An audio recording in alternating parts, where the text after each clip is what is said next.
Hi, I'm Tom R., pastor of Village Church, and I'm glad to welcome you back to the stories that Jesus loved to tell. I hope you're with some friends, because when the video's over, you can share in conversation about your thoughts, and that'll be the most important part. But to get started, find in your Bible Luke 15, verses 11 through 32. You'll know these stories. Have someone read it out loud if you like. Luke 15, 11 through 32. When you finish, come back and we'll start the conversation.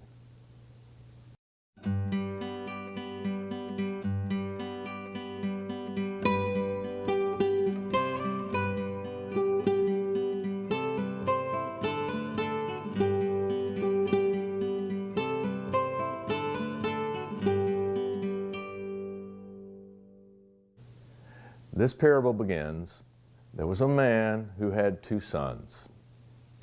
Being the father of sons is wonderful. The only thing that could be better is to be the father of brothers. You see, that's something different altogether. Brother, that's the term that the servant used to describe the prodigal returned home. He says to the elder brother, "Your brother has come home." It's the same term the father uses. He says, "This brother of yours was dead and is now alive."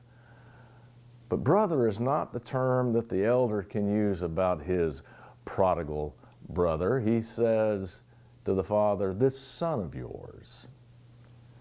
Now, I know that this parable is a favorite of the church, but I wish Jesus had told us a little more. I wish he had added a little bit, because the parable doesn't really finish. It stops. You see, what I want to know is, how did it end? How did things work out? Have you ever watched any of those old Disney movies, Cinderella, Pinocchio? One of the family favorites of ours when our kids were little was Snow White. When Sarah was young, she would sometimes pretend she was Snow White. She would cast herself on the floor or on the couch, and she would close her eyes. This was not an indication she wanted to take a nap. This was just a clue that it was my job to become the handsome prince. It's the only time I got to do that. And so I'd give her a princely kiss, and she would wake up and she would say, "Now let's live happily ever after." I love those movies like that, where everything lives happily ever after. I guess that's why Disney never put this parable to film. I don't know if you've noticed, but there's no "and they all live happily ever after" in this parable. The story just stops without telling us what happens next. The father comes out, the father pleads, and the father declares that the day of feasting and dancing has arrived, because the younger brother has come home and the elder brother should come in and join the party. But it doesn't tell us what he did. We don't know if he ever learned to dance. Did he find his place at the feasting table? We don't know.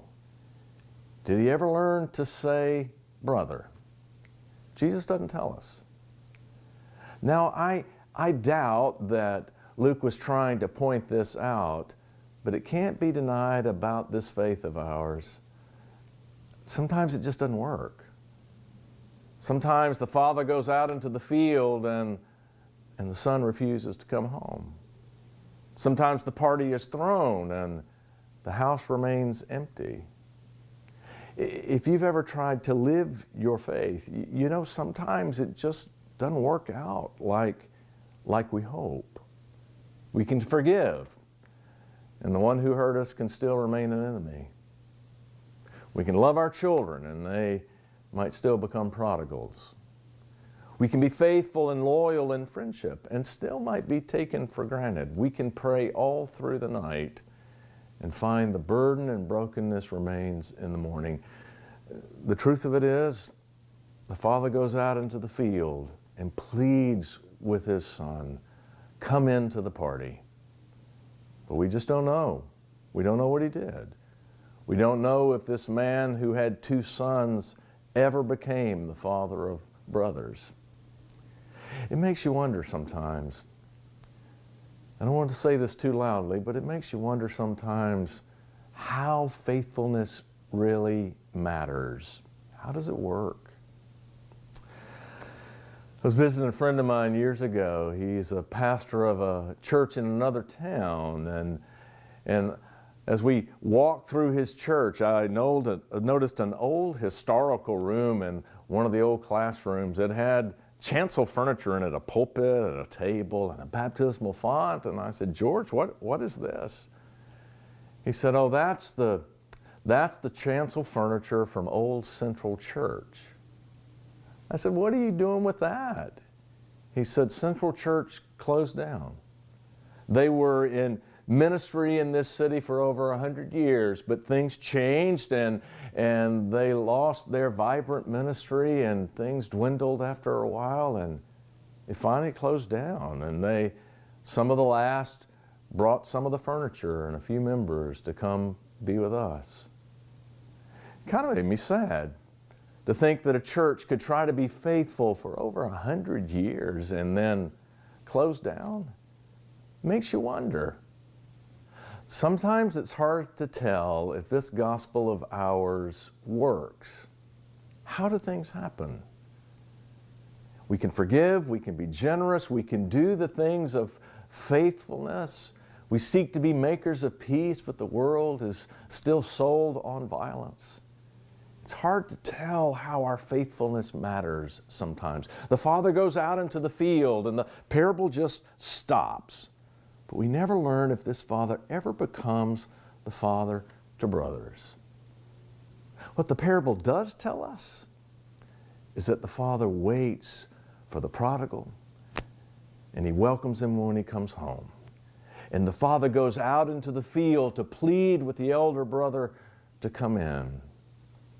The parable doesn't declare that the father does what works. The parable says he does what's right. Here's the truth.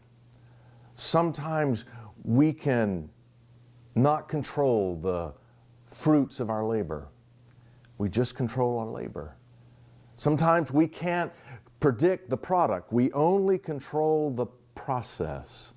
The father goes out not because he knows his speech will work. He goes out because he knows it's right to invite his son to the party. It's what God would do. Sometimes that's all we have. We choose to be faithful, not because we know exactly how it's going to work, because we know it's what God would have us do. And so we engage in faithful process even when we don't know what the product will be. We engage in faithful living even when we don't know what fruit will be born. We just do what we know God would call us to do. And we trust God with the rest.